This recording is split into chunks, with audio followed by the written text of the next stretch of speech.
사람이 구속이 되니까 변호사가 네. 합의서를 위조해 온 거예요. 어머, 말이 안 돼. 그때 진짜요? 반의사복을 지었거든요. 어머. 네.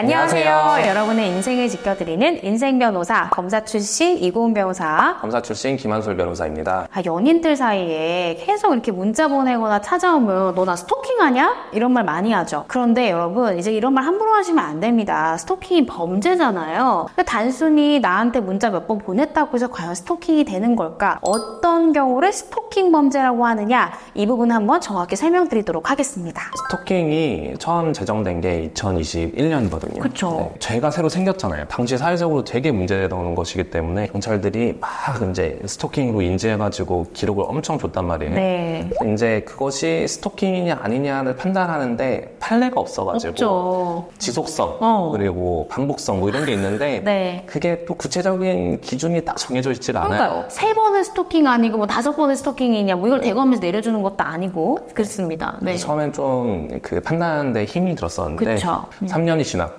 그래서 판례도 많이 쌓였거든요. 그쵸. 그래서 오늘은 이제 스토킹 행위가 무엇인지 한번 살펴보고 이런 판례의 변화가 어떤 부분들이 있었는지도 한번 알아보겠습니다. 초반부에 기소한 그 스토킹 범죄 그렇게 무죄 많이 난 거 아세요? 맞아요. 제가 이번에 이제 경찰관들 대상으로 이제 강의를 나갔는데 스토킹 범죄에 관해서 강의를 했거든요. 근데 강의할 때 이 스토킹으로 무죄가 난 케이스를 제가 다 읽어봤는데 초반에 기소한 게 진짜 검사님마다 판단 기준이 너무 달라서 무죄가 의외로 많이 선고가 됐더라고요. 먼저 스토킹 행위란 무엇인가? 이거부터 한번 알아볼게요. 스토킹 행위라는 건 기본적으로 상대방 의사에 반해서 지속적, 반복적으로 뭐 따라오거나 기다리거나 뭐 연락을 한다던가 이런 식으로 상대방에게 불안감을 유발하는 행위를 스토킹 행위, 또 이러한 것들을 스토킹 범죄라고 일컫습니다. 행위 태양은요 굉장히 법적으로 상세하게 규정되어 있는데요. 그러니까 이런 행동을 여러 번 반복적으로 단기간에 굉장히 자주 한 것을 스토킹 행위다, 스토킹 범죄라 한다라고 이해하시면 될 것 같아요. 그리고 스토킹 처벌법이 작년 7월에 개정돼서 시행되고 있는데 스토킹 처벌법이 길지가 않거든요. 네. 읽어보시는 게 중요한 게 변호사들도 잘 모르는 유형들이 있거든요. 예컨대 내가 상대방, 그러니까 누군가의 개인정보를 이용해서 그 사람을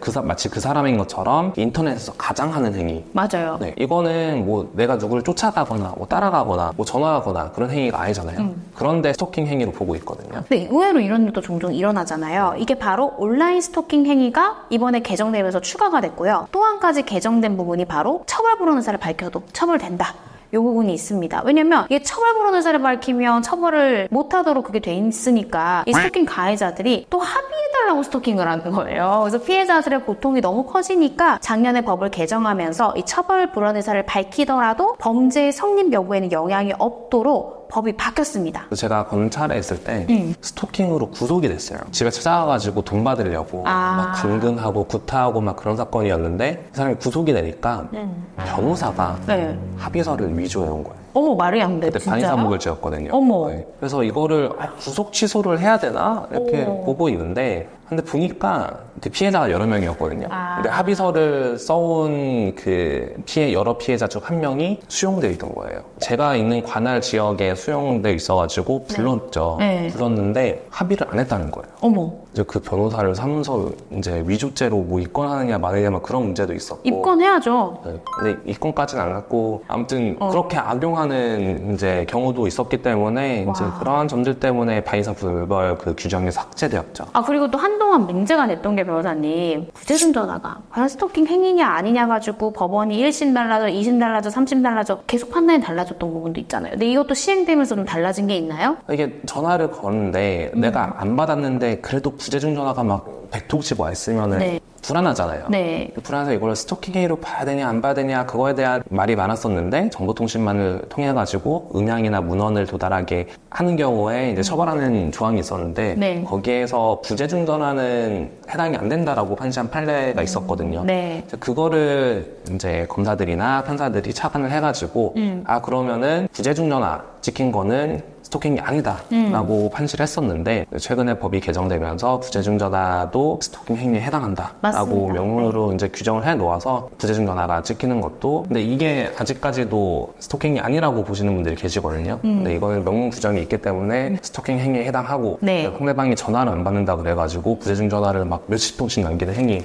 조심하셔야 됩니다. 맞습니다. 그러니까 부재중도 이제 문헌상 명백하게 스토킹 행위가 해당이 되니까 부재중 16통 이런 것도 다 스토킹 행위에 해당된다라는 거고요. 그리고 제가 추가적으로 말씀드릴 게 또 최근에 제가 흥미로웠던 무죄 판례 중에 카카오톡에 멀티 프로필 있잖아요. 멀티 프로필로 이 피해자만 볼 수 있게 멀티 프로필을 설정한 다음에 피해자한테 카톡을 보내면 스토킹이 될까봐 그 멀티 프로필의 그 상태 메시지로 피해자한테 하고 싶은 말 보고 싶어, 전화 줘, 안 받으면 죽여버릴 거야, 뭐 이런 글을 계속 사태 메시지를 변경한 거예요. 그래서 검사가 이것 또한 스토킹 행위다라고 기소했는데 무죄 났어요. 1, 2심 다 무죄. 왜냐하면 이거는 피해자가 그 프로필을 확인해야 되는 적극적인 행위가 개입되어야 되기 때문에 그 메시지를 보낸 걸로 볼 수 없다라고 1심과 2심은 무죄를 선고했습니다. 근데 저는 이것도 결국엔 아직까지는 초창기니까 무죄를 선고하지 법문이나 입법 취지를 고려해봤을 때 또 피해자가 전화를 받았냐 안 받았냐의 우연적 사정에 따라서 처벌 여부가 결정되어서는 아니 된다라는 등등의 이 필요성을 놓고 이제 인정 여부가 달라졌거든요. 그래서 멀티 프로필도 지금까지는 무죄지만 전 이것도 바뀔 여지가 있다라고 생각이 듭니다. 저는 바뀌어야 된다고 생각을 해요. 그렇죠. 네. 왜냐면 하고 싶은 말을 상태 메시지 쓰는 것 자체가 봐도 어쩔 수 없다는 미필적 의사가 있는 것이 아닌가 싶은데요. 그래서 이것도 어떤 요식적인 그런 판단보다는 실질적인 판단을 좀 바뀔 가능성이 있다라는 점은 한번 참고하셔야 될 것 같아요. 자, 요건 중에 또 지속적 반복적이 있지 않습니까? 무죄가 난 거는 2021년 8월 20일에 한번 찾아가고 2021년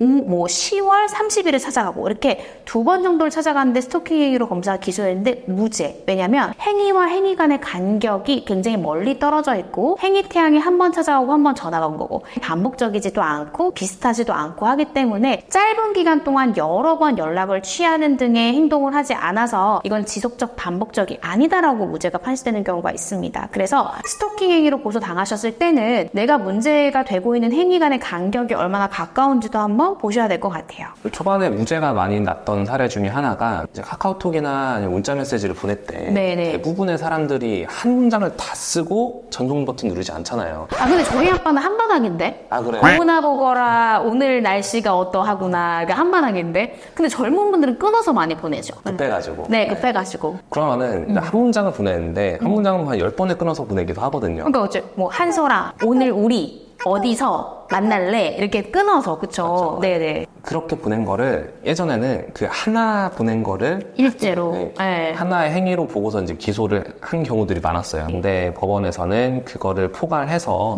한 문장을 5개로 나눴으면 그거는 한 문장. 한 문장이다. 네. 한 번이다 이렇게 보고 있기 때문에 판단을 좀 해봐야 되는 거죠. 해야 되고 요즘에도 아직 이제 경찰에서 검찰로 송치될 때 하나하나를 별개의 행위로 봐가지고 송치를 많이 하거든요. 그거를 잘 안 보고 기소가 되는 경우도 있어가지고 그런 거는 좀 잘 짚어서 주장을 할 필요가 있습니다. 그렇습니다. 그래서 한 문장을 끊어서 보낸다고 해서 하나하나가 단일한 행위는 아니다라는 거 지속적 반복적 관련해서 또 한번 살펴보셔야 되는 포인트인 것 같습니다.